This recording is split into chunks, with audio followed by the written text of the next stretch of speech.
Hi, and welcome to my temple. I'm home tonight and thinking about tomorrow's newsletter and what it is I'd like to most share with you. And I'm noticing as I'm in this evening of darkness that we're in this time of dark. It is the time of dark heading into, it's almost solstice where we're almost headed back to the light. But right now it's dark and I'm looking out into the dark. Even we had a dark day and it was winter season really is affects us in its own unique way of how winter really gets in us and how do we allow ourselves to be in the winter different than how we are in the summer. And so my newsletter is about that we're in the solstice, that we're coming up to solstice. And I first started to really drop in about seasons and their importance and how they worked in our lives in the years that I worked on Native American reservations with my dear friend and colleague Henry. And he was deeply immersed in the Native American philosophy about the seasons of our lives.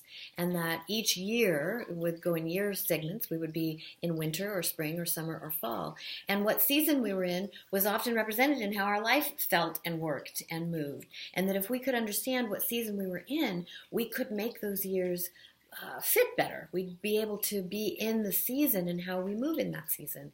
And then there's also the seasons of the planet that go every 3 months, right? And that follows that seasonal winter, spring, summer, and fall. And then there's the seasons in our body and how our cycles have us move winter, summer, or spring, summer, and fall.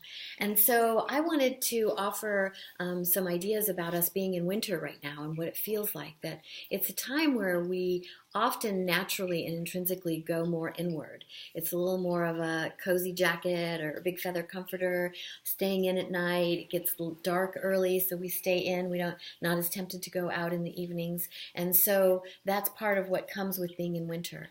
And so lots of times we in our culture plow through and we still work the same amount of hours and we still do the amount of same thing and we get up at the same time even though it's pitch dark and we go to bed way late even.